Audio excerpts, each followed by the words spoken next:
这是东京银座的 Apple Store， 它也是美国除了本土以外进军全球化第一家门店。今天果粉带你一口气打卡东京5家门店，一起来看看他们长得什么样。它在03年开业，03年啊，那时候 iPhone 还没有发布，当时应该是卖一些 iPod 的那种 MP3， 或者说麦金塔之类的。而经过翻修之后，在2025年9月份重新焕新开幕。开业当天，苹果 CEO 库克还专门来了，足以见得他对这家门店的重视程度。从外表看还挺壮观的。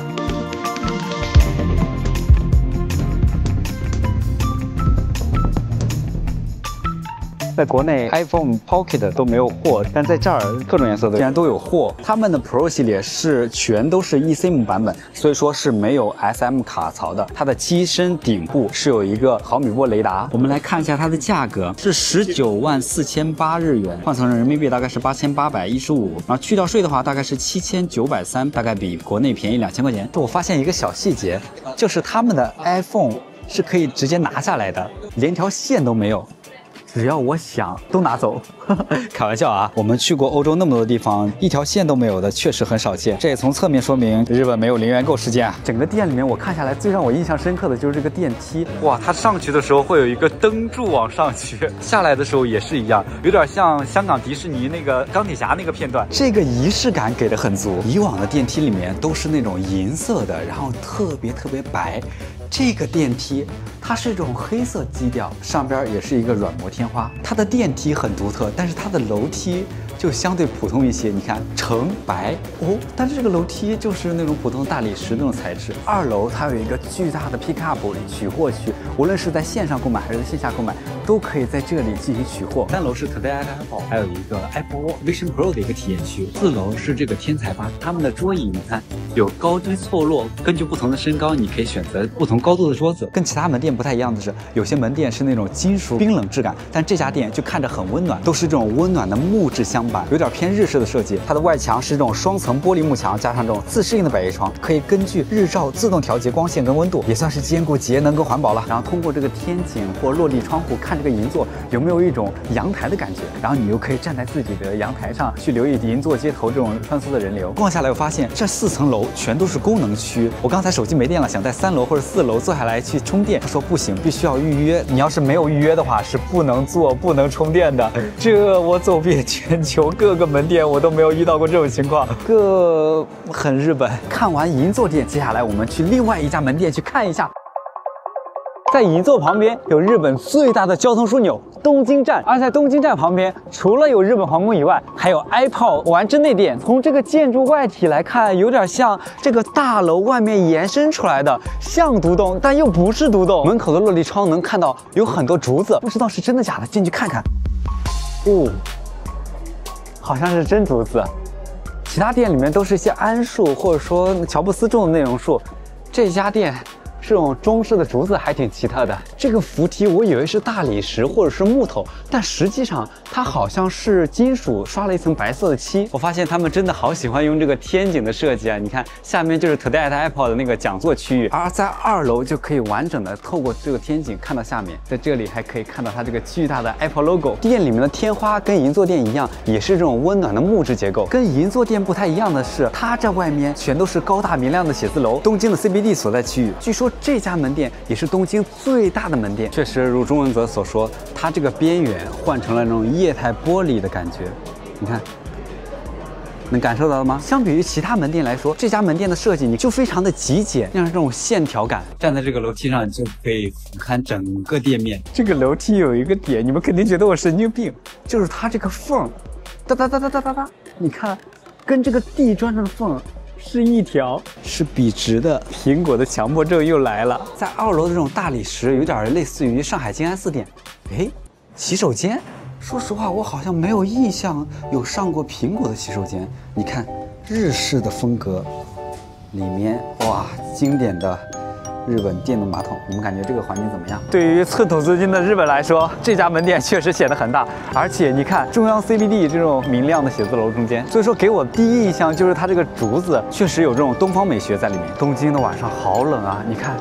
它室内这个地方有空调，它有一个白色的圣诞树，然后这么多人都在拍照。来到秋叶原这边也有 iPhone 的踪迹，在秋叶原这边就有很多便宜的二手中古手机，这好几个柜台全都是苹果，而且这边卖的成色都很新。这儿有一个 AirPods 4，它是去掉税是16346，大概是739人民币，跟华强北的差不多。二手的价格已经很离谱了，给大家看这种未使用全新的 iPhone Air 256G， 国内原价是7999，然后他们这边扣掉税大概13600，大概也就是6000出头。这方面确实日版便宜很多，但是日版的 eSIM 是没办法拿到国内使用的。这边就是秋叶原电器街，除了有很多女仆店以外，还有很多电器，比如说卖 DVD 啊，还有卖各种线材的。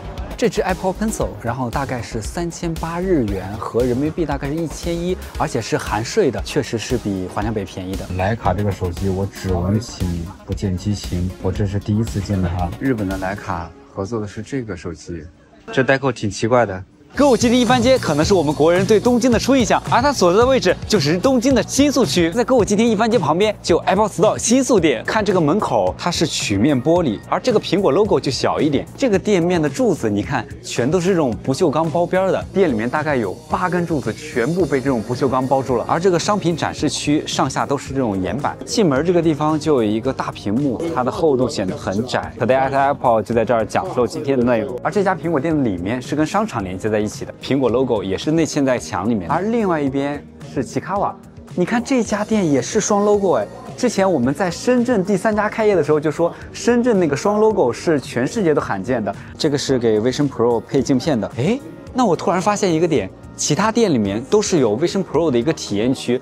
这家店好像没有，而且这家店我目测只有1层。日本这边的 Vision Pro 可以体验到这个 F1 大电影 ，iPhone 的一个大屏幕。哎，一个小小的缺块，你看又坏了。啊，刚才问了一下店员，确实只有1层。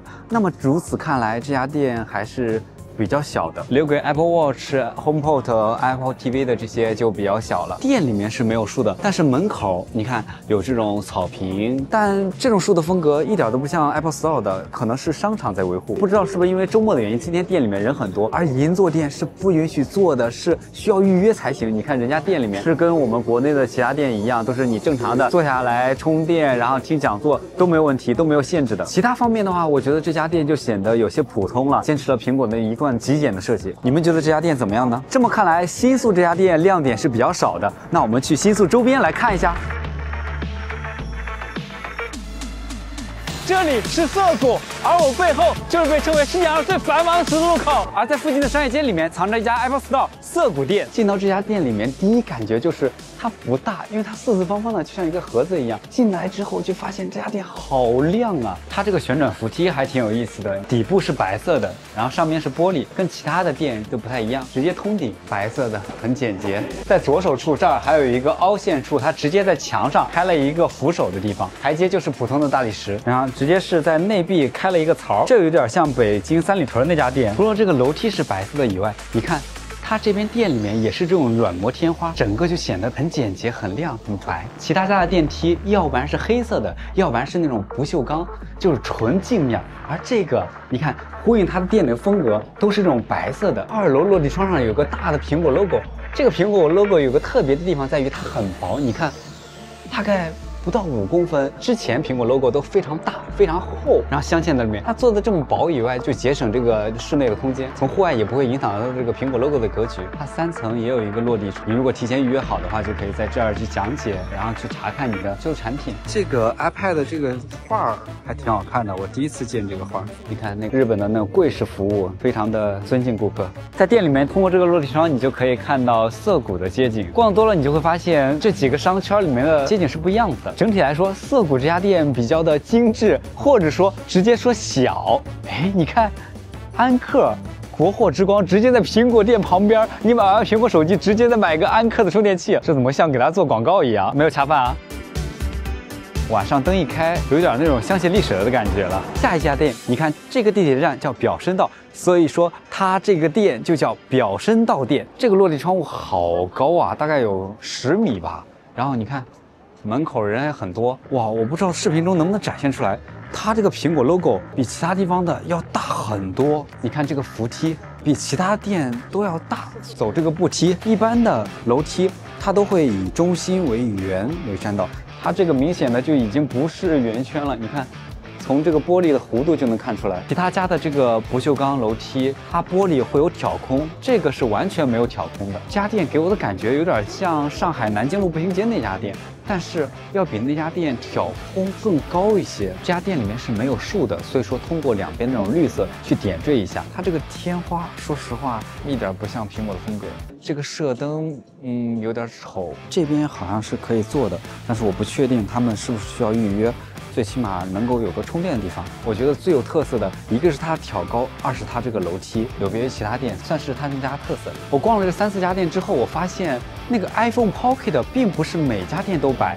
这么说，银座店确实规格挺高的，可能因为今天是周末的原因。哇，这家店人好多呀！你看，黑压压一片。哦，我发现一个小细节，就是它的天花板并不是直的，而是有一点点坡度倾斜状。目前虽然丸之内店占地面积大，而且有竹子，但是我比较喜欢这个挑高，真的是会更直观一些。还有一个小细节就是情绪上的，这条商业街跟日常我们在国内逛的那种商业街就很像，而这家店里面的人数就跟国内的一样，人轰轰的，你不会觉得有隔阂。然后，哇，他说他有21只。哇，好厉害！21只狗，哇！回头看我。银座店跟丸之内店给我的感觉还是有一点点严肃，而这家店就感觉更加接地气一些。这5家店都比较靠近地铁站，所以1天之内就可以打卡完，把它当成逛街的一部分。但是我不建议这么做，因为没必要。你要把它当成过程，而不要当成目的。所以说，你可以去享受这个过程。那这么多家店逛下来，你们最喜欢哪家店呢？或者说你有推荐的 Apple Store 吗？可以在视频下方留言讨论。我们下期节目再会。